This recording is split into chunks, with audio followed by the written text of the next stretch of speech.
Mi labor ahora es solo para presentar a quienes van a estar exponiendo en esta mesa que le pusimos como título Cine, Educación y Crítica. Justamente las dos personas que van a estar con ustedes, con nosotros, durante la primera hora, es Antonella Esteves, que ella es periodista, crítica de cine y comentarista de la Radio de la Universidad de Chile, pero además directora de FemCine, que es el Festival de Cine de Mujeres. Y Cristian Ramírez, muy conocido por sus columnas en el Arte y Letras del Mercurio, que también en otros medios, y diría de las figuras nuevas de la crítica nacional más interesantes, y que estamos muy contentos de que hayan aceptado estar con nosotros, porque nos parecía importante que al menos una parte de los profesores y alumnos que están en talleres, en cineclubes, se acerquen a este tema de la crítica y la relación con la educación. Son finalmente también las columnas que ellos hacen una guía también para la apreciación cinematográfica y para el trabajo que ustedes realizan. Así que, sin más, invito a Cristian y a Antonella, que van a exponer y van a estar con ustedes.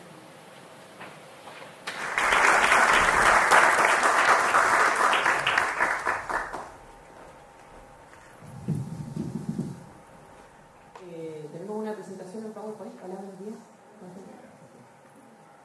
Y si no te molesta usted, que no voy a parar, porque esta licencia de hablar aquí como cerrada es un poco difícil. Yo hago muchas clases, entonces estoy acostumbrada a mover. No voy a cantar, no sé qué. Bueno, la presentación que preparé para esta mañana, yo hago muchos cursos de apreciación cinematográfica y además hago clases para futuros cineastas en la Universidad de Chile y en la Universidad del Desarrollo. Entonces, uno de mis ejercicios principales, como yo no soy realizadora, soy periodista, es tomar conciencia de la mirada, y eso quiero hablarles hoy día. Esta mañana pensando en que lo que hay son profesores y estudiantes que están interesados en el cine, y a mí lo que más me entusiasma del cine es la capacidad que tiene el cine de abrir nuestras miradas. Entonces tengo solo media hora y les voy a disparar ideas, básicamente, y espero alguna de ellas les parezca interesante. Entonces les puse el curso Formar desde la experiencia, y vamos, voy haciendo el gesto técnico ahí. Vamos. Entonces, la primera idea que quiero compartir con ustedes es una idea muy básica y muy conocida, pero que cuando yo la empecé a implementar, no solamente en mi manera de ver el cine, sino también en mi vida, cambió radicalmente la manera en que me empecé a relacionar con el mundo. Y esto es básicamente la idea de que nosotros creemos que nuestra relación con el mundo es directa y que es inmediata, que no hay mediación entre nosotros y el mundo que observamos. Y la verdad es que sí, que hay muchísima mediación.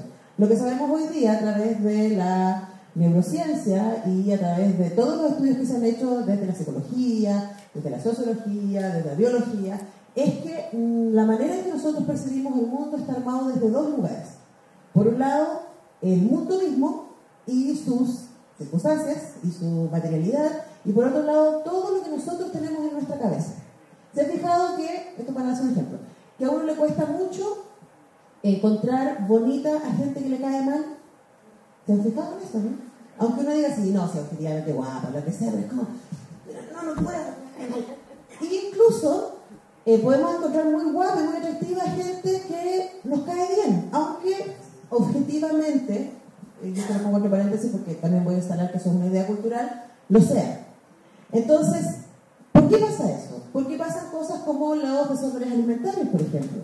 Porque una chica que está claramente en situación de bajo peso se sigue encontrando gorda. Y eso es porque nosotros vemos con la mente, no vemos con los ojos. Y cuando uno empieza a pensar en eso, ¡pah!, se le abre la cabeza. Porque básicamente la percepción es un trabajo de encuentro entre quien mira y lo mirado. Entonces nosotros no vemos objetivamente el mundo. Eso es la primera cosa. Van a ver que eso tiene mucho que ver con el cine también. Entonces, no podemos pensar que cuando miramos a Ignacio todos estamos viéndolo exactamente como él es. Cada uno de nosotros arma una figura de él en su cabeza. Y cuando él se mira al espejo, ve otra cosa. Que se parece, pero no es igual. Entonces, también es interesante, y eso tiene que ver con nosotros cuando vemos cine, en que nosotros somos capaces de ver aquellas cosas que estamos, uno, preparados para ver, y dos, que queremos ver. Entonces, por ejemplo, yo que soy muy despistada, si me mandan, no sé, a buscar, esto en general suele suceder. O sea, mi mamá me dice, anda a buscar la llave. Y yo pienso en la llave de mi mamá, y en el llavero que yo conozco, ¿cierto? ¿Y dónde está? En la pieza. Y yo inmediatamente pienso, la pieza de ella, supongo que me dirá, porque ese es el contexto en que estamos metidos. Pero las llaves pueden estar ahí, pero como yo estoy pensando en una imagen de llave con llavero X que yo conocía, a lo mejor no las voy a ver aunque estén ahí. ¿Les ha pasado eso, no? Que los mandan a buscar algo y uno dice, ay, pero no lo vi. Bueno, tiene que ver con que uno mira según las expectativas, no según lo que está allá adelante. Anótense la idea. Siga, por favor. Entonces, lo interesante es que la manera en que nosotros vamos percibiendo el mundo tiene que ver con, entonces, la experiencia que nosotros tenemos en nuestras cabezas. Entonces, por un lado, tenemos los estímulos que llegan a través de nuestros sentidos, y por otro lado tenemos todo lo que nosotros tenemos y sabemos respecto al mundo. Imagínense que es como si tuviéramos en nuestro cerebro una biblioteca gigantesca y tuviéramos muchos minions adentro, que saben lo que son los minions, ¿cierto? Ya, sí, ya perfecto. Entonces, vemos una imagen y ahí salta un minion y va con un palumpa, si quieren, y va corriendo buscando el archivo específico de cómo meto eso en mi experiencia. Por ejemplo, nos dicen los antropólogos, y esto también es una historia más o menos conocida, que cuando llegaron los españoles a Centroamérica, los indios no vieron las calaveras. ¿Sabían eso? ¿Se acuerdan del final de Apocalipto? Si los que vieron Apocalipto, que la cámara sale, ¿cierto? Y viene el mar y vienen las carabelas. Pero si uno de los personajes, uno de los indios, se hubiera detenido a mirar hacia afuera, no las hubiera visto. ¿Por qué? Porque no había nada en su experiencia que pudiera relacionar con esa imagen. Entonces, a lo mejor lo que vieron, y esto se lo escribí, así que está por ahí en un texto, a lo mejor lo que vieron fueron sombras en el agua, madera, pero no podían ver un barco porque nunca habían visto un barco. Y lo que sabemos por acá es que cuando llegaron a este lado de Latinoamérica, cuando los indígenas vieron a los españoles, pensaron que eran dioses. Ahora imagínense la escena. Ellos con sus cuerpos lampiños, morenos, nunca habían visto caballos, ven a estos tipos, que no saben lo que son, en caballo, con armadura, con rostros peludos, además con un olor que uno no se imagínense, la cantidad de meses en barco y después bajando en caballo. Y claro, no había nada en su mundo que pudiera relacionar con eso. Entonces, ¿dónde lo mandaron? Al mundo de lo sobrenatural. Ahora, lo entretenido, y aquí viene el cine, es que mientras nosotros más conocemos, más nos exponemos, nuestros esquemas cognitivos, el archivo que tenemos en la cabeza va creciendo. ¿Se fijan? Entonces, por ejemplo, si yo nunca comí sushi y solo veo una imagen de sushi o gente comiendo sushi, mi esquema cognitivo respecto a eso es prejuicioso. Pero cuando el prejuicio se transforma en conocimiento, a través de la experiencia. Entonces, cuando yo experimento, mi mundo cambia. Le contaba a Ignacio que tuve la bendición de estar en Aysén hace poco y yo no conocía Aysén, excepto por fotos. Y es súper distinto. Entonces ahora, cuando a mí me dicen Aysén, se vienen todas las imágenes que yo vi con estos ojitos y mi esquema cognitivo respecto a ese espacio físico cambió. ¿Se fijan? Ahora, ¿qué tiene que ver el cine con esto? Caleta. ¿Por qué? Porque el cine lo que hace es elongar nuestros esquemas cognitivos. Mientras más películas nosotros veamos, más experiencia vamos involucrando al interior de nosotros. Entonces, por ejemplo, yo no estuve en Santiago de Chile en los años 60. No había nacido todavía. Pero, si veo una película como Largo Viaje, puedo hacerme una idea de cómo era Chile en ese momento. Entonces, si mezclo eso con lo que mis abuelos me cuentan, con noticias que yo pueda tener, mi imagen es cada vez más rica y mi esquema cognitivo es cada vez más potente. Entonces, a lo mejor, por ejemplo, yo no sé cómo es la realidad de los niños en Irán, pero veo una película como Los Niños del Cielo, y que las recomiendo mucho, además excelente para trabajar en clase, y me sirve para armarme una idea respecto a eso. Por supuesto que es una idea limitada, absolutamente, pero ya es una idea que le otorga algo a mi esquema cognitivo. ¿Me están siguiendo, no? ¿O los perdí? Ya, ok. Ni siquiera sé cuánto tiempo yo. No. Bueno, alguien me avisa cuando me pasa. Porque no voy a pasar. Siguiente slide, por favor. Ahí está, gracias. Entonces, en resumen, antes de ir a lo siguiente, nosotros conocemos el mundo a través de dos fuentes. Uno, lo que hemos aprendido del mundo y de lo que podemos esperar del mundo. Y lo otro, lo que directamente en ese momento preciso de la vida se nos está generando. Y a nosotros nos pasa mucho con los alumnos eso. No sé si a ustedes les pasa también, pero cuando uno como profe llega el primer día de clase, nosotros y ellos se hacen una imagen del otro inmediatamente. Ah, esta vieja se pesada, exigente, chistosa, pero exigente, que es lo que dice mi alumno. Incluso físicamente. Ahora, ese prejuicio no va a ser conocimiento hasta que haya pasado el semestre. De uno y de otro lado. Y después de un semestre de trabajar juntos, nosotros ya podemos decir, esto es así, mi experiencia con esto fue así. Entonces el prejuicio se transforma en conocimiento. Y yo vuelvo a mirar a esa persona y ya la veo distinta. Porque pasé por una experiencia que cambió mi percepción. Esa era la primera idea que quería compartir con ustedes. Luego, sigamos. Por favor. En ese contexto, aquí me robé una cita de Ramón Carmona que dice: los films son productos elaborados por una industria determinada con intereses económicos e ideológicos concretos y se venden en un mercado específico. En consecuencia, sus condiciones materiales de presentación, distribución y consumo son las que son en tanto surgen de y circulan en el interior de una institución socialmente aceptada que incluye un canon historiográfico, una teoría y una crítica. Pasemos a la siguiente y se lo explico mejor. ¿Se acuerdan de ese caballero? ¿Dónde sale ese caballero? Ratatouille. Y aquí nos metemos al mundo de la crítica. No olviden la idea anterior. Tiene que ver, ¿eh? No estoy disparando tanto sobre entonces, este señor, que se llamaba Anton Ego, se dedicaba a criticar comida, ¿cierto? La pregunta es, ¿quién le dio autorización a este señor, o a este señor, para decir que algo es bueno y algo es malo?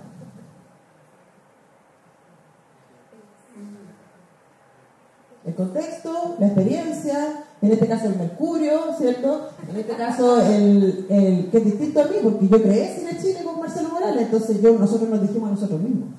Nadie nos contrató. Bueno, la radio sí. Entonces, hay una cosa que es interesante respecto a la crítica. ¿Por qué yo tendría que leer y respetar lo que dice Cristiano? Imaginémonos que no está aquí, así que lo vamos a frenar. ¿Por qué lo que él dice debería ser interesante?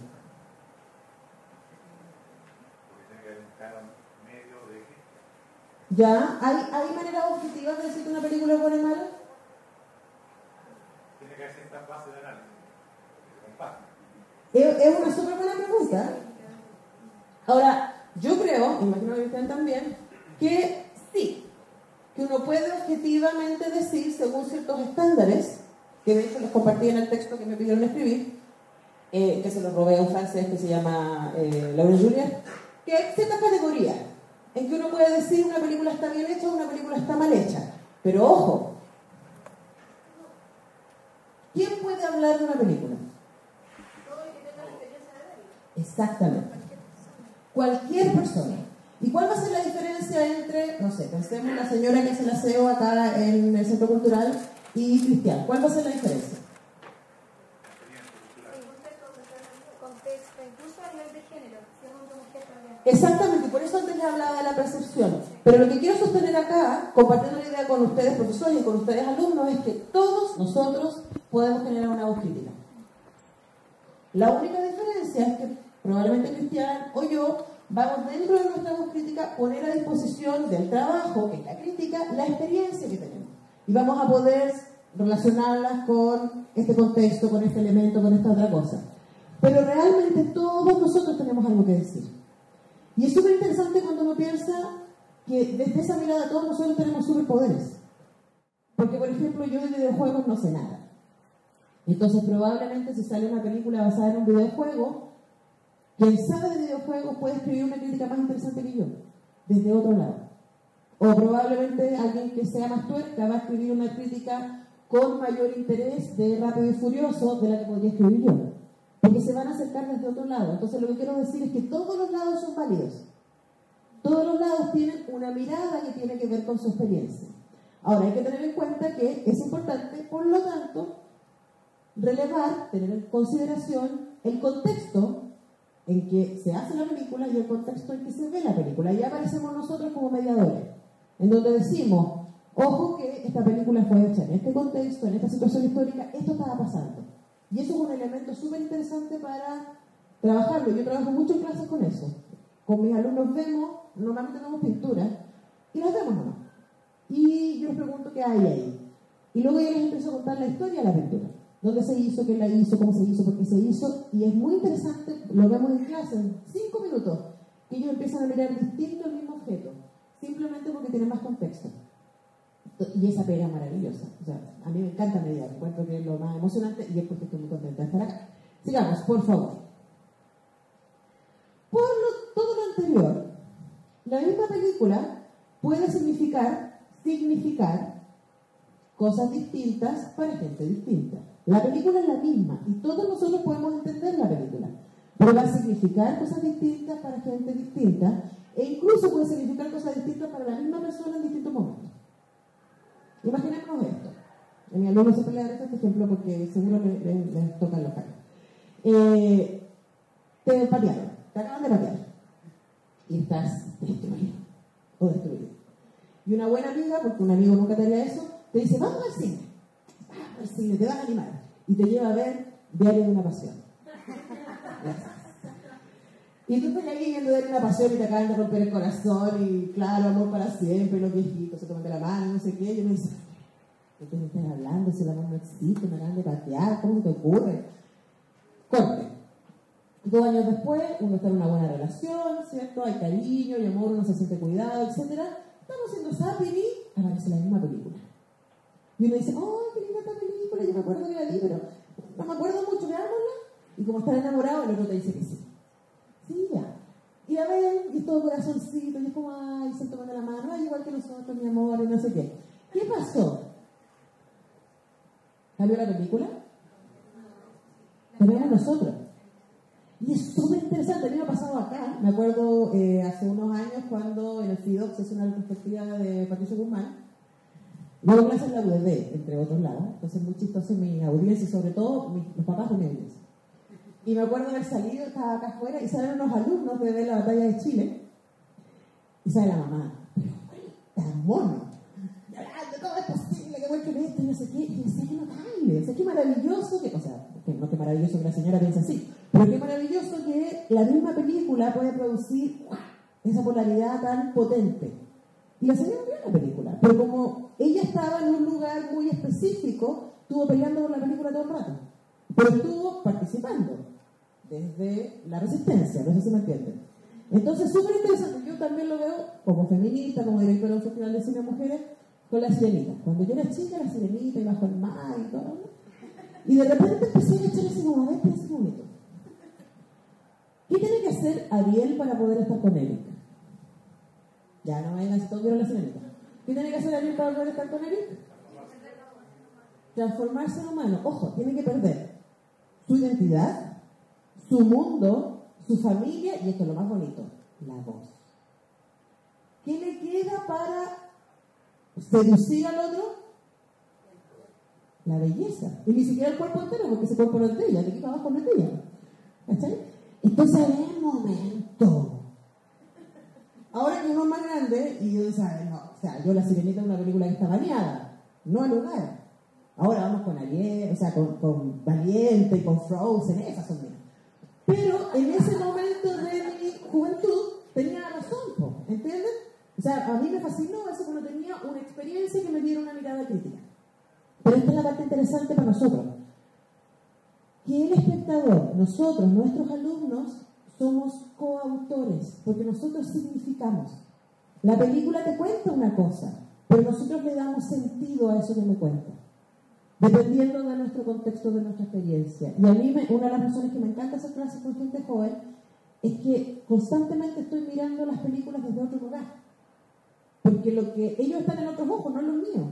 Y uno solo puede mirar desde los suyos, a menos que esté atento y con las orejas bien abiertas al otro. Y esa es una cuestión que a mí me fascina del cine. Una más y vamos a cerrar porque tenemos que pasar. No, ni siquiera puedo estar ahí. Sigamos. Aquí puedo estar 3 horas. La historia es un discurso. Por eso tuvimos un homenaje a Pinochet hace poquito. Se lo dice, ¿pero de qué país? Bueno, ¿por qué? Porque la historia es un discurso. Los hechos son los hechos. Pero lo que nosotros armamos respecto a esos hechos es subjetivo. ¿Entienden? O sea, efectivamente, este lugar acá fue bombardeado. ¿Por qué? ¿Cómo? ¿Y para qué? Depende de que les pregunten. Eso es muy, muy potente. Y eso pasa en nuestras vidas también. Cuando uno tiene una discusión con alguien, no, porque llegaste tarde. No, que llegaste tarde porque no me respetas y no tienes respeto por mi tiempo y yo siempre soy el último, y bla, bla. Y es como ver, loca, solo llegué tarde.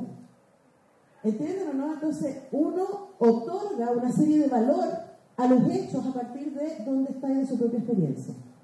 Y en ese sentido el cine es muy potente. Una, por favor. Porque el cine, Laura, más que uno. Porque el cine puede ser parte de nuestra construcción histórica también. El cine alimenta nuestros imaginarios, que es la razón por la que yo dirijo un festival de cine de mujeres.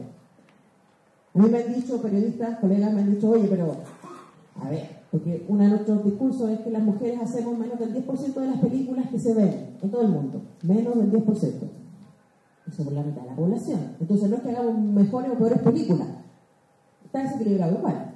Entonces alguien me dijo, un colega una vez me dijo, bueno, pero las mujeres están subrepresentadas en todas las áreas. Hay pocas mujeres en política, hay pocas mujeres en ciencia, hay pocas mujeres en academia, hay pocas mujeres en la minería, hay pocas mujeres en general, en el mundo visible.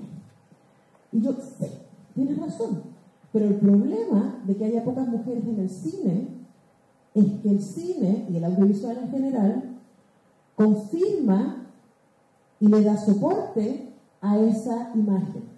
Entonces, si yo no veo mujeres presidentas, si yo no veo mujeres políticas, si yo no veo mujeres ingenieras, y salió me sirve para darles el ejemplo, salió un estudio este año de unas mujeres que decía que a nivel internacional, en las películas, por cada 8 médicos, solo una es mujer. Por cada 10 abogados o jueces, solo una es mujer. Y esta me dolió. Por cada 13 académicos, solo una es mujer.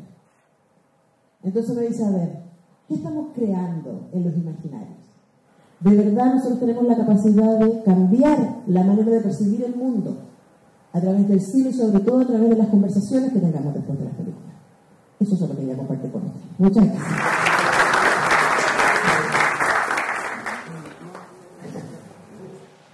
En la medida que uno va observando cómo las imágenes intervienen con nosotros estos días, nos damos cuenta de que esa idea del escape, esa idea de irse, esa idea de el pertenecer a otra realidad mientras vemos una película, ya no es la única que está en juego. Y es porque algo pasó entre medio, algo pasó y se produjo un cambio bastante radical. Y una de las ideas es que en realidad los espectadores han cambiado. Casi siempre cuando se hace historia del cine, los tipos dicen, primero existió el cine mudo, luego existió el cine hablado, luego la pantalla se agrandó, se puso gigantesca, apareció el 3D, se puso todo digital, aparecieron los efectos especiales, etc. Pero sin embargo, rara vez se habla del cambio que han tenido los espectadores. Rara vez se habla de cuánto hemos cambiado a través de la interacción con las imágenes. De hecho, una cosa que es fundamental ahí es que en realidad pareciera que las imágenes ahora están mucho más presentes en nuestro mundo que antes. Yo tengo 42 años, yo recuerdo la televisión en blanco y negro. Mi relación con la pantalla en esos días, más que ir al cine, para mí ir al cine era casi un acontecimiento. A mí me llevaban, no sé, a ver Blancanieves, o me llevaron a ver La Guerra de las Galaxias, o me llevaron a ver E.T. y todo ese tipo de cosas, y me llevaban cada cierto tiempo. Sin embargo, la frecuencia con que estamos viendo películas ahora es como una metralleta. Nuestra mediación, nuestra actividad, nuestra interactividad con las películas ha aumentado y se ha multiplicado por 100. Porque no solo las encontramos en el cine, sino que también las encontramos en la televisión, en el DVD, en los celulares, en las descargas. De hecho, ya ni siquiera cabe la posibilidad de hablar de cine como tal. En general, cuando me invitan a hacer esta charla, yo prefiero, en vez de hablar de cine, hablar de audiovisual.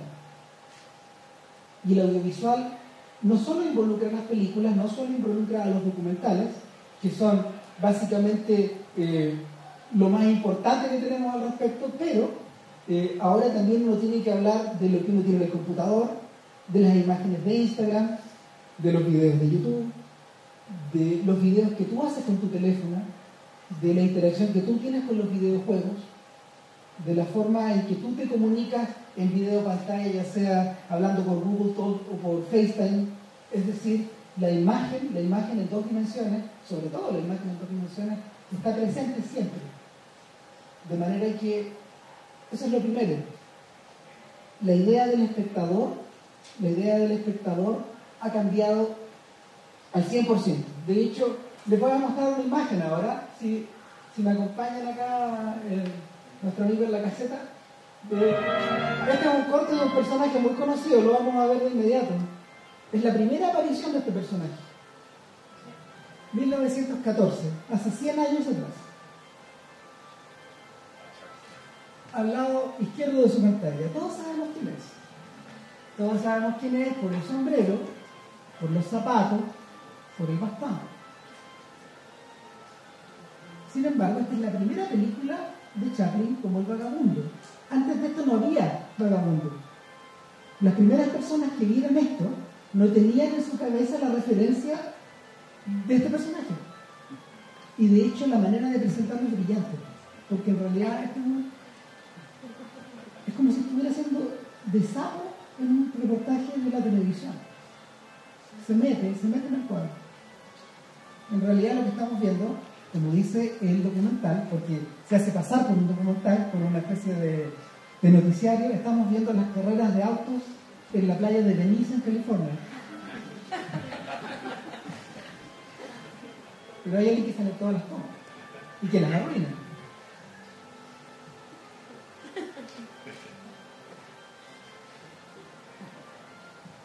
Y la cámara no sigue.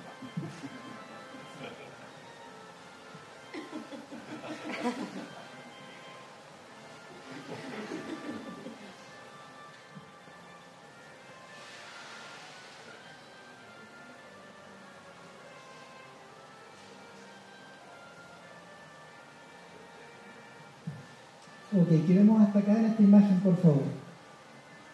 Y mientras nuestro amigo en la caseta empieza a preparar la segunda, le explico un poco de por qué seleccioné esta imagen. Actualmente todos tenemos en la cabeza la idea de Chaplin, todos tenemos en la cabeza la idea del vagabundo, que si uno dibuja unos pocos trazos en un papel, de inmediato lo vamos a reconocer. De hecho, en realidad Chaplin no se demoró muchos años en convertirse en el rostro más conocido del mundo. Se demoró alrededor de 2 o 3 años. Para 1917, cuando se estaba peleando la Primera Guerra Mundial, Chaplin ya era el rostro más famoso del mundo. Fue una carrera meteórica. Estamos hablando también de una persona que era muy joven. De hecho tenía unos 25 años más o menos, o poco menos incluso, yo diría. El asunto con Chaplin es que en el momento en que se estrena esta película, nadie sabe quién es. Es una gran cifra. Es un personaje que resulta muy cómico. Es un personaje que no está asociado a ningún pasado. De alguna forma, es similar a la relación que nosotros tenemos con las películas, tal como decía Antonella, cuando éramos pequeños. Las películas significaban básicamente una pura cosa. De hecho, si uno retrocede a la época de los papás, a la época de la gente que nació en los 40 y en los 50, estamos hablando incluso de un mundo sin televisión. de la última generación que nació pegada a la radio, que no tiene recuerdos de haber visto nunca TV. ¿Se imaginan eso? ¿Es concebible para nosotros que, no sé, estamos pegados mirando el Facebook o los videos de estas cosas todo el rato? En realidad, pareciera que no es concebible, pareciera que es de la prehistoria. La relación que ellos tenían con las imágenes era súper distinta. Para ellos el cine era algo más parecido a la radio, porque se escuchaba, y a la pintura, porque se veía. La relación que tenían ellos con el cine era mucho menos dinámica que la que tenemos nosotros. De hecho, la relación que yo tengo con el cine, que yo tuve con el cine de niño, es muy distinta a la que tienen acá los alumnos que están aquí. Para mí, de hecho, el cine tiene más que ver con la televisión, más que ver con el VHS, con las películas que uno arrendaba, de hecho, que con este mundo de descargas automáticas, con este mundo donde todo parece estar a disposición de un clic. Y la diferencia es fundamental. De hecho, yo creo que la revolución digital que se produjo desde finales de los años 90 ha cambiado tanto la forma de relacionarnos con las imágenes como la que se produjo en el cambio del cine mudo al cine hablado a finales de los años 20. ¿Por qué? Porque básicamente sacó a las imágenes desde un confinamiento, que era el de la pantalla, y las proyectó sobre ustedes, sobre todos nosotros en realidad. Y en ese punto, donde la educación parece ser importante. ¿Por qué? Porque en la medida de que las imágenes eran escasas y estaban asociadas a un evento, nosotros teníamos ciertos puntos de referencia. Sin embargo, en la medida que uno nada en este océano de imágenes, fácilmente uno se puede perder. Fácilmente uno empieza a dudar qué cosa elegir. Y ahí es donde la educación juega un papel importante. Ahí es donde la educación entra a jugar un papel clave. Tal como decía Antonella, en realidad hay una diferencia más o menos grande entre la posición del crítico, que uno puede llegar y opinar sobre alguna materia determinada, y la opinión que la persona que ve una película en la salida tiene. François Truffaut decía que todo el mundo tiene dos profesiones: la que estudió y crítico de cine. Y en realidad tiene razón. Tal como decía Antonella, todos tenemos una opinión. El punto es cómo orientar esa opinión. No sé si podemos ver la segunda imagen. Perfecto. Esta es otra imagen de Chaplin, pero está tomada 26 años después.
o qué sienten cuando la vieron, sobre todo comparándola con la anterior, sobre todo comparándola con la idea de que es la misma persona, el mismo personaje de alguna forma.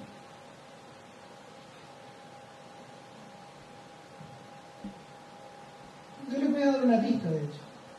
Hay una cosa que me llama la atención y siempre me ha llamado la atención del Gran Dictador, sobre todo comparándola con los cortos de Chaplin.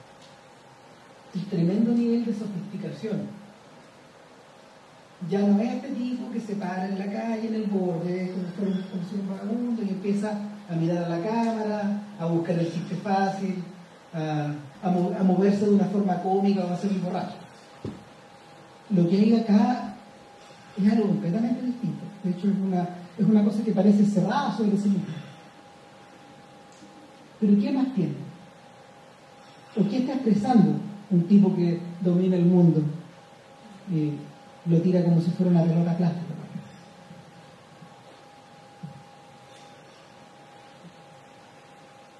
Su poder.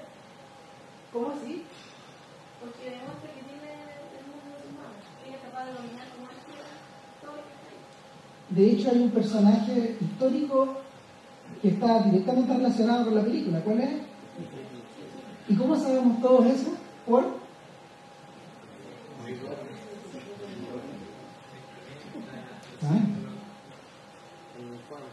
Por la simbología que tiene. Exactamente. O sea, Chaplin hizo una cosa impresionantemente, no sé si genial o pelotudesca, porque estamos hablando de 1939, los nazis, la persecución a los judíos, estamos hablando de un sujeto que su perfil respecto, por ejemplo, a los malos de hoy día como Putin o el que uno quiera, no sé, los gringos, etcétera, lo que uno quiera decir, el perfil de Hitler era poco menos cercano que el demonio, digamos, pero era un tipo que salía en todos los diarios, que estaba en todos los noticieros del cine, y sin embargo este tipo tan poderoso parece ridiculizado en una película protagonizada por ¿quién? Por el autor más famoso del mundo. O sea, ¿quién podría hacer algo así? ¿De quién tendría que reírse un comediante estos días? O sea, de hecho esto es, a pesar de ser tan sofisticado, a pesar de ser un número muy bonito, a pesar de ser un número musical, a pesar de que no tiene palabras y que expresa muchas cosas, hay un detalle extra, y que es un número altamente político, pero tremendamente político. Todavía somos capaces de relacionarlo directamente con Hitler, porque Hitler es una especie de iconografía similar a Pinochet, similar a decenas de dictadores, y uno las tiene perfectamente identificadas.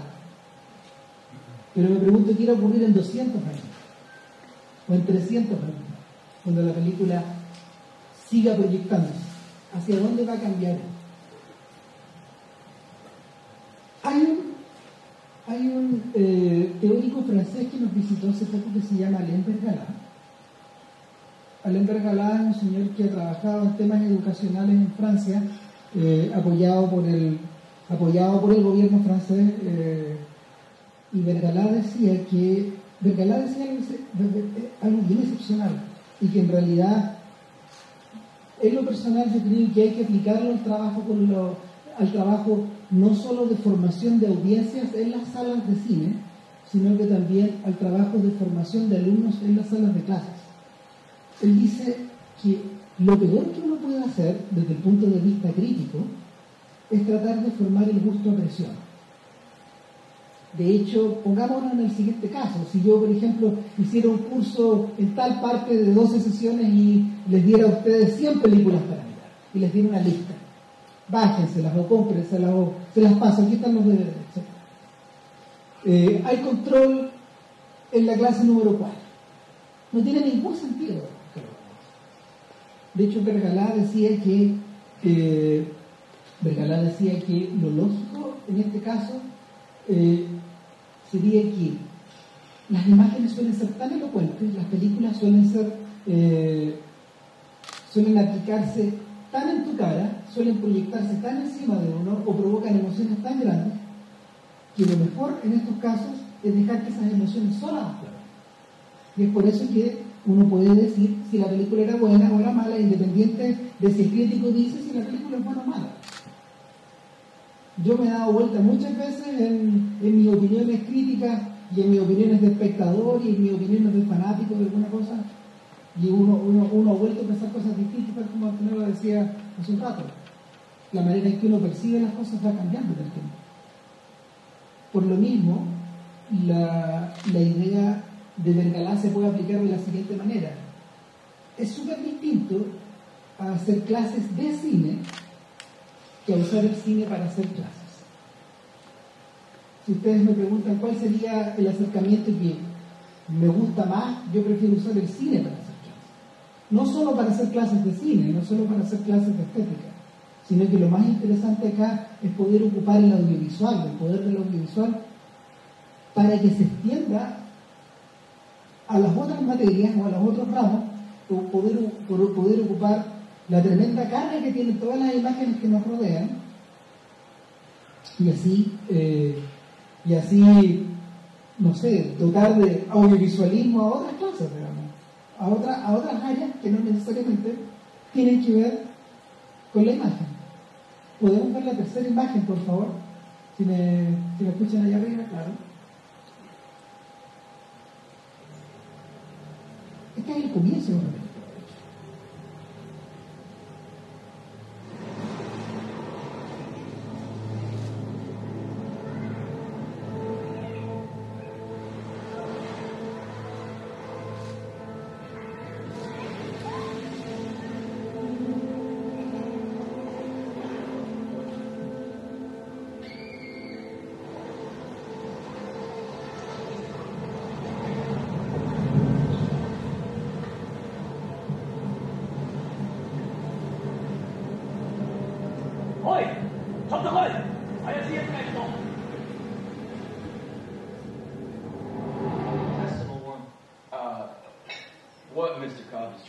An idea.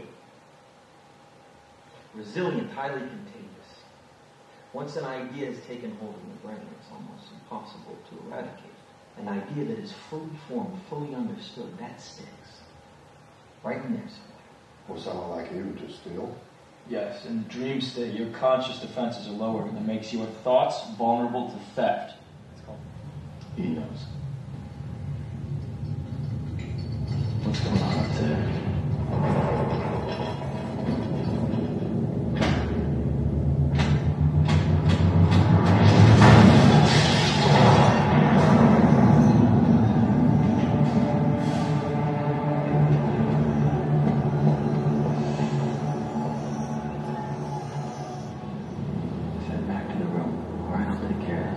Make sure you do. We're here to work.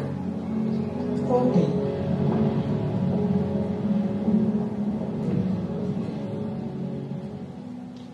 Lo primero que me gustaría saber es ¿de qué va esta película? O más o menos ¿de qué creen que va? ¿De qué se trata?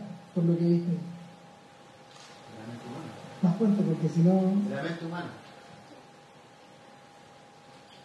O sea que ¿dónde empieza la película exactamente? ¿Empieza en la realidad o no? ¿Y cómo nos damos cuenta que es un sueño? Porque estaban durmiendo. Pero ¿cómo nos damos cuenta también que es un sueño? Hay cosas que no corresponden a la realidad, ¿no? Exactamente. Por ejemplo, el tipo despierta y lo primero que ve, él está en el mar, pero lo primero que ve son unos niños jugando en el mar. Da la impresión de que estos niños parece que estuvieran puestos por ahí. Ahora, hay otros detalles también, de hecho. La idea de que el tipo está regresando a encontrarse con alguien y este otro sujeto, el tipo le dice, sí, creo que lo recuerdo a usted. Y de inmediato saltamos a otra imagen. Pero esa otra imagen tiene otro carácter. De hecho, ¿a qué se parece eso? Pero, ¿de qué están hablando? ¿Qué le está vendiendo DiCaprio a este otro señor? Aquí en Watanabe, claro. ¿A qué se parece esa escena? no parece de una película de ciencia ficción, saquémosla por un momento de ahí. Es gente que está de traje, exacto, es gente que está de traje, está compartiendo una comida, están conversando cosas muy en serio. Es una reunión de negocios. Volvemos a hacer un quiebre. Pero luego viene un tercer quiebre.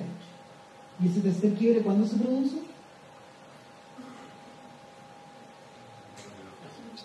¿Perdón?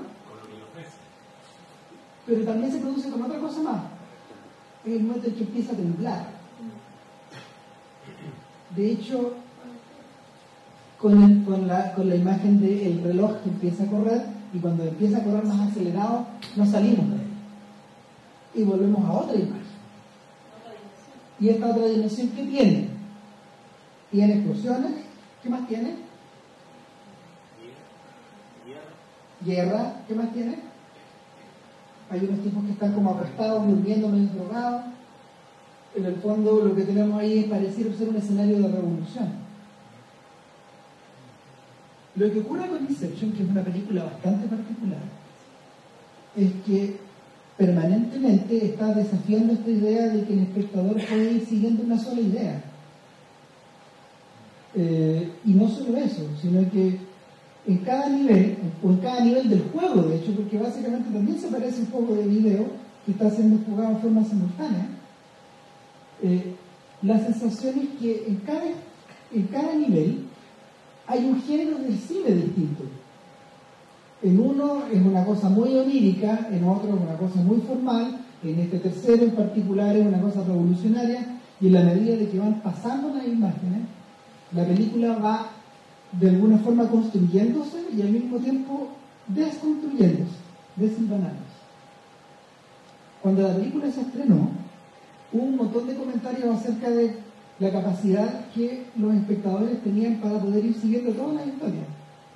La verdad, en realidad, a mí no me interesó mucho esos comentarios, porque yo confío, y de hecho tengo la certeza, de que en la medida de que las personas van viendo la película, ellos mismos se van subiendo como en un trance, como una especie, no de sueño, pero se van concentrando de forma que pueden ir siguiendo todas estas líneas, casi sin confundirse. De la misma forma que uno es capaz de jugar un juego de video. Más allá de eso está la idea de que Nolan ocupa esto como una especie de metacomentario sobre cómo se hacen las películas, de hecho, pero no vamos a entrar ahí.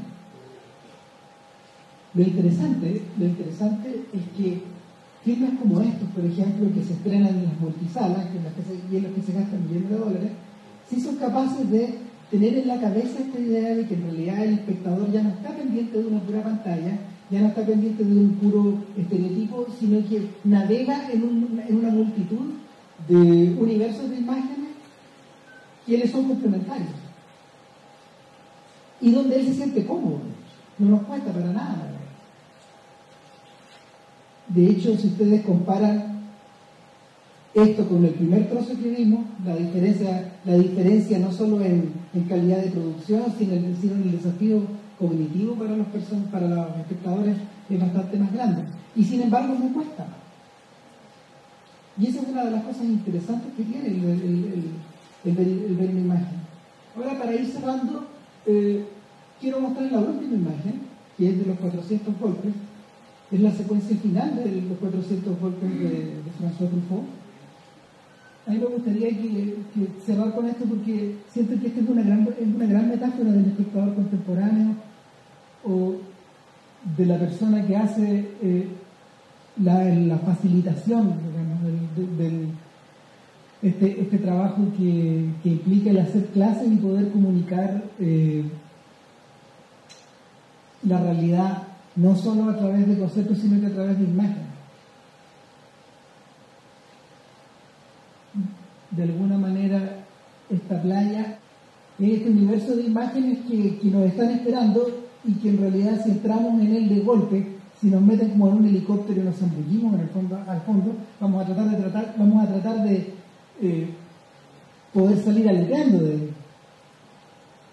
Pero lo interesante es que las películas trabajan de otra forma. Las películas nos llevan directo un poco a esa playa, nos dejan un poco ahí al borde. Es tarea de nosotros irnos metiendo, digamos.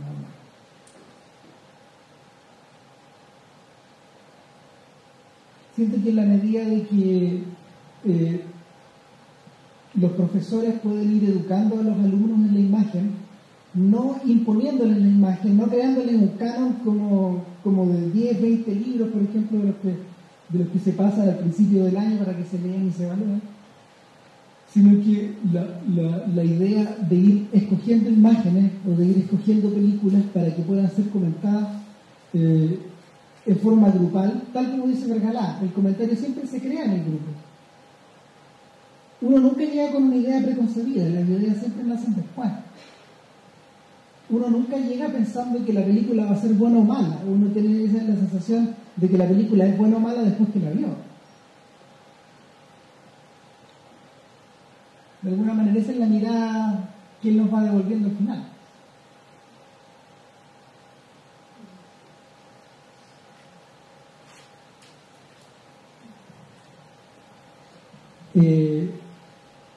Cuando uno es espectador, y ahí que aquí ya estoy dejando al crítico de lado, uno siempre tiene la sensación de que se sienta a esperar que lo sorprendan. Sin embargo, mi impresión es que la capacidad de sorprendernos viene de acá adentro, sobre todo. En la medida de que uno la haga florecer, se produce esa magia. En la medida de que uno se cierra, eso no se produce. Cuando usted actúa como crítico, ¿qué le pasa? No está hecho.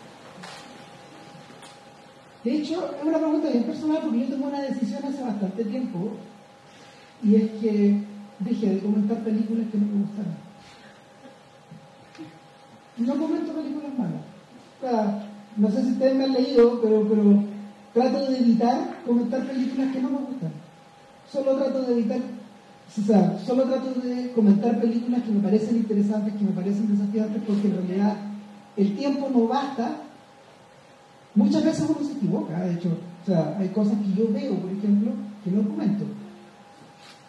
Pero lo que trato de poner en prensa me interesa que cuente de alguna forma.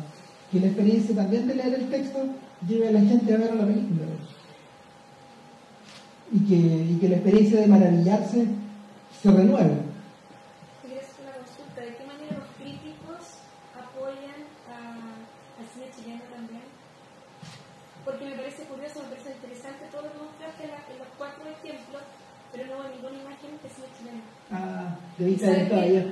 ¿Sabes qué? Mira, ¿sabes por qué te lo digo? Porque, de hecho, tú hablaste de formar nuevas audiencias.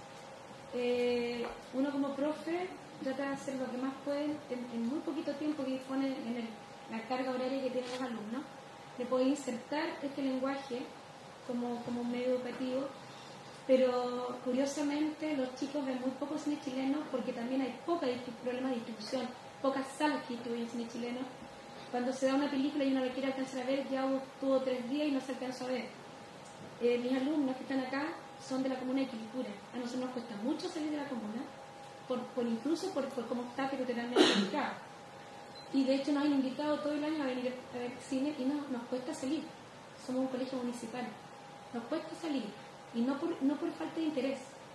Yo sé que los que están acá tuvieron una jornada ayer en Picarquín todo el día y están aquí, cansados, y están acá hoy día, por puro gusto. Entonces eso también es valorable. Entonces, ¿cómo, de qué manera, en este pequeño gesto, te lo digo, no en un sentido de crítica hacia tu trabajo, sino que me llamó la atención que no hubo ningún ejemplo concreto de cine chileno?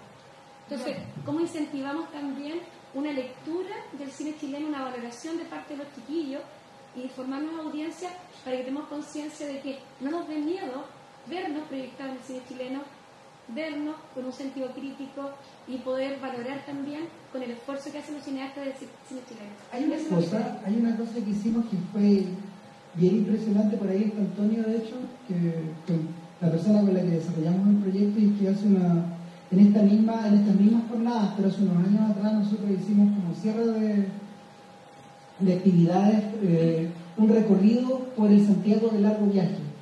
Largo Viaje es una película de Patricio Caulen, que fue filmada en 1967, que transcurre en el centro de Santiago. En muchas partes del centro de Santiago, sobre todo en el área patrimonial de alguna forma. Y lo que hicimos fue llevar a los profesores por este Santiago, porque en la medida de que nosotros fuimos viajando por estos distintos espacios donde transcurría la película comenzó a vivir en el mundo presente. Yo tengo la sensación de que la relación que las audiencias tienen con el cine chileno está trunca, porque no solo falta un tema, no solo un tema como de distribución, no solo un tema de exhibición, tanto en las salas de cine como en los canales de televisión, que estos días prácticamente no están preocupados de comprar películas chilenas. Si ustedes le preguntan a los cineastas cuánta plata les pagan, es como el vuelto del pan. Es súper distinto a la situación que hubo en los años 90, cuando tú vendías la película de la televisión y había buena plata, digamos. No es negocio. Por otro lado, también está el problema de que en estos momentos la manera de ver películas que tenemos está cambiando en forma acelerada, no solo en la sala. Hay gente a la que le cuesta llegar a ver películas de cine chileno en la sala. Esta sala, de hecho, es un tesoro por eso mismo. O sea, de hecho, a mí me parece que esta sala es un logro que es capital en la historia del cine chileno. Pero por otro lado, cuando uno revierte hacia el hábito, por ejemplo, de ver películas en la casa, ver películas chilenas se ha puesto difícil. Si ustedes me preguntan cuál es la forma más fácil de ver una película chilena, de verdad es comprarla en la casa, ¿verdad? ¿Por qué? Porque los DVD están desapareciendo. Pregúntense ustedes mismos, ¿ustedes ven DVD, de hecho, los más chicos, o descargan las películas? Cuando las descargan, ya sea en forma legal o en forma ilegal, cuando las descargan uno se encuentra de que la cantidad de películas que está flotando en la red es súper baja. Yo la otra vez, por ejemplo, me metí en Netflix a mirar cuál es el catálogo de películas chilenas y estaban las de Nicolás López. Estas películas de Qué pena tu vida, Qué pena tu voz, etc. Claro, y quedamos, y yo no quiero nada. ¿Qué pasa con las buenas películas chilenas? Digamos, los planes, el problema, como lo veo yo, el cine o el audiovisual tiene que ver con la identidad. Los parecemos chilenos no nos queremos ver cine chilenos, pero no nos queremos ver. Por otro lado, a propósito también de lo que decía la Antonella en relación al género, la cantidad de películas extranjeras que hay circulando versus las películas chilenas es feroz. O sea, de verdad que uno empieza a pensar, digamos, en que las cuotas de pantalla podrían servir para algo, porque es salvaje ver que un 90% de los filmes que se estrenan son extranjeros. Pero no se supone que en este último tiempo se están creando muchas películas a lo largo de... Más que nunca. Pero hay una problemática más grande que tiene que ver con la sala y las salas son... Hay una guerra suelta entre la multisala y el cine chileno, porque si no hay 5.000 espectadores en 2 semanas la baja, y que pega tu vida sigue teniendo más espectadores cada vez. Entonces también es un tema de monopolio. Sí, pero lo que tenemos en los últimos 2 años es un intento de cambio en ese sentido. Hay fondos que apoyaron el desarrollo de 2 proyectos que pueden ser chileno en las salas comerciales, por lo menos durante 2 semanas. Este año tenemos 42 largometrajes estrenados en salas, en salas comerciales, en multisalas, además de la maravilla que sucede acá todos los días. Pero la pregunta es, para mí, como editora de Cine Chile, que es la página donde está todo el cine chileno, con mucha humildad, ¿no? La página. No, y además otro dato también para los profes es, tenemos linkeado todas las películas que están online de cine chileno. Todas, las que tiene la Cineteca, Canal de Archivos Audiovisuales, las que tiene la Cineteca de la Chile, las que tiene los directores mismos que son sus películas, las que están en Cinépata y las que están ilegalmente también las tenemos linkeadas. Porque no las hacemos nosotros, las linkeamos. Entonces, la pregunta para mí, por ejemplo, yo como mediadora, yo solo escribo cine chileno. Si ustedes están mis críticas de la Universidad de Chile, yo solo escribo cine chileno.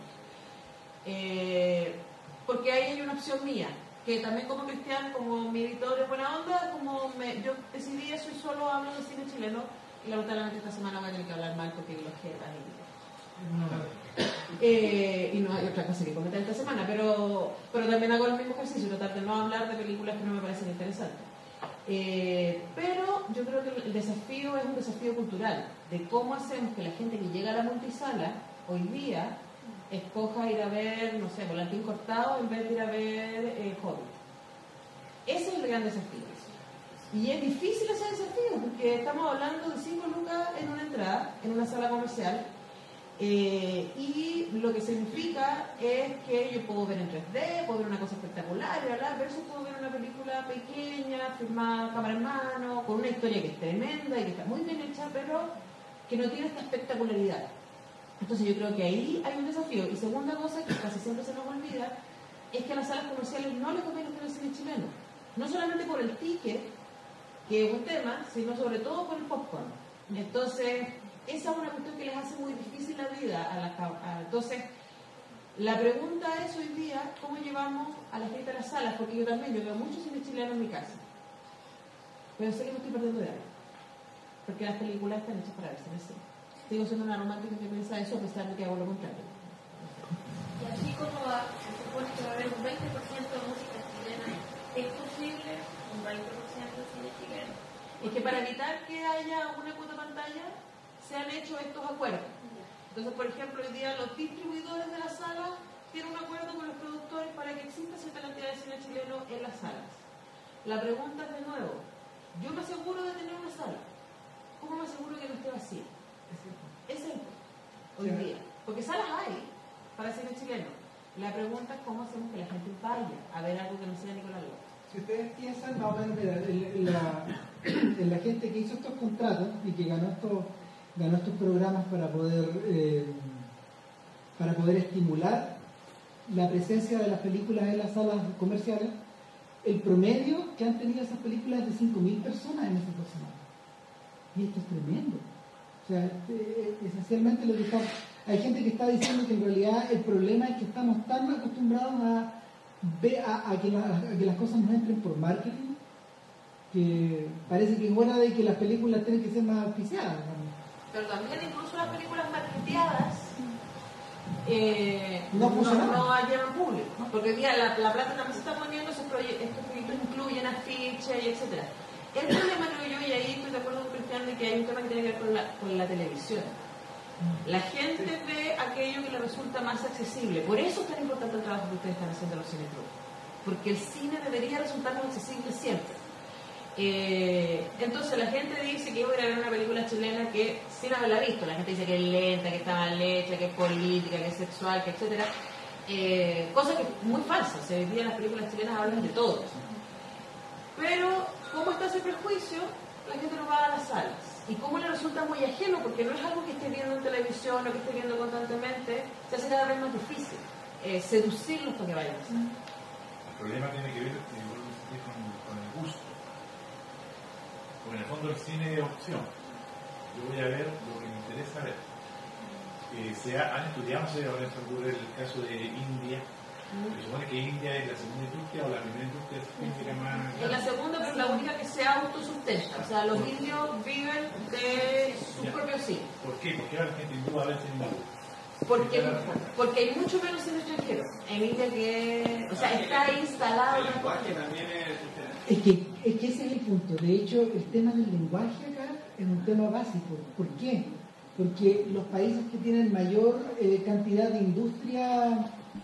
Países como Egipto, Irán, la India, Corea del Sur, son países que tienen una alta cantidad de cine nacional en los primeros lugares en los rankings. Porque el lenguaje que ellos hablan es propio de su país. Ocurre que en Chile, de hecho, más encima estamos atravesados por un periodo de cambio muy tremendo, y es que en los distintas multisalas de las comunas cada vez están apareciendo más películas extranjeras dobladas. Nosotros crecimos en un mundo de películas gringas subtituladas. Los estudios de marketing de las distribuidoras indicaron que en realidad si uno doblaba las películas, la gente doblaba la asistencia. Así que es heavy. Nos pusimos flojos para leer subtítulos. Entonces, las películas chilenas ahora están compitiendo con el Superman y el Batman doblados en español. Y eso es más tremendo todavía. Ahora estaba pidiendo la palabra para señalar, porque con eso este debate me da la impresión de que ya hay un desconocimiento de lo que ha hecho la Cineteca Nacional con la gente que está trabajando. Yo he visto desde que se inauguró acá un progreso bastante notable con respecto de lo que es la difusión del cine chileno. Además, Antonio nos entrega un material para que lo trabajemos, nos invitan. Yo sé que a todos nos cuesta venir, pero justamente lo que dicen ustedes depende de nosotros, de que hagamos una proyección de la apreciación del cine chileno, sin ser nacionalista, por supuesto. O sea, siendo nacionalista también. Sí. El tema es, para terminar, nomás, que nos estamos pasando. A mí me preocupa que cualquiera de estos jóvenes acá, y a algunos de nuestros adultos también, podamos describir mejor una calle en Nueva York que una calle en Concepción. Eso es preocupante. Y es preocupante en un contexto hiperglobalizado como el que estamos. Y de verdad, ¿qué podemos ofrecer de distinto al mundo si no sabemos quiénes somos? Y en ese sentido, lo que otorga el cine chileno es fundamental. Y lo que hace la Cineteca y lo que están haciendo ustedes, o sea, de verdad, felicítense, dense besitos, abrácense, porque es tremendo lo que está haciendo los trabajos en el Cine Club. Ustedes están generando agentes de cambio, que van a poder hablarles a otros y decir, ¿sabes? No sabes lo que estás perdiendo, hay tantas cosas buenas.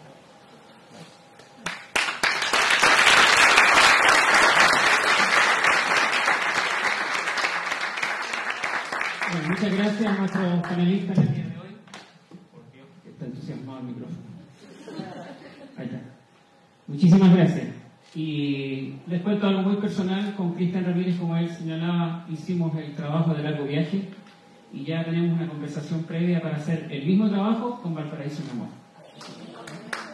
Buena noticia. Gracias, Cristian. Gracias, Me parece que la relación entre crítica, cine y educación puede ser una muy fructífera. Creo que tanto utilizar la crítica como un espacio de mediación para acercarse a las películas, para generar más contexto, para poder tener un punto de vista que nos ayude a potenciar el debate, puede ser una herramienta súper interesante. Y por otro lado, me parece también que empoderar a los mismos alumnos y a los profesores como ellos mismos, sujetos generadores de crítica, puede ser algo que es tremendamente importante. Hay una serie de habilidades que se necesitan para poder desarrollar una crítica, habilidades de observación, de empatía, de reflexión, de conocimiento del contexto, etcétera, para poder luego generar un discurso que no solamente habla de la película, sino que todo el tiempo también está hablando de nosotros y lo de que a nosotros nos pasa. Creo que puede ser también una herramienta muy interesante para trabajar con los alumnos. Así que espero que esta triangulación entre cine, crítica y educación pueda seguir desarrollándose y dar buenos frutos. Yo creo que hay un tema que es clave, que tiene que ver no con la imposición del gusto, sino que con la formación del gusto. Es decir, cuando tú estás, por ejemplo, haciendo clases o comentando una película o compartiendo ideas con los alumnos, sobre todo, en realidad es un camino que se abre en dos direcciones. Tú puedes estar planteando la idea de que está expresando una película en forma preconcebida, como lo que tú trabajaste desde antes, pero lo que tú también estás haciendo es recoger las impresiones que las otras personas tienen, la forma en que los otros tienen de armar la película en sus cabezas o de armar la película de acuerdo a su propio contexto, a su propio background, a su propia experiencia. En ese sentido, el trabajo crítico no solo lo hace el crítico, el trabajo de difusión no solo lo hace el profesor, sino que también corre por cuenta de la interacción que el alumno tenga, de la interacción que el grupo tenga con el facilitador en este caso, la persona que les presenta las imágenes.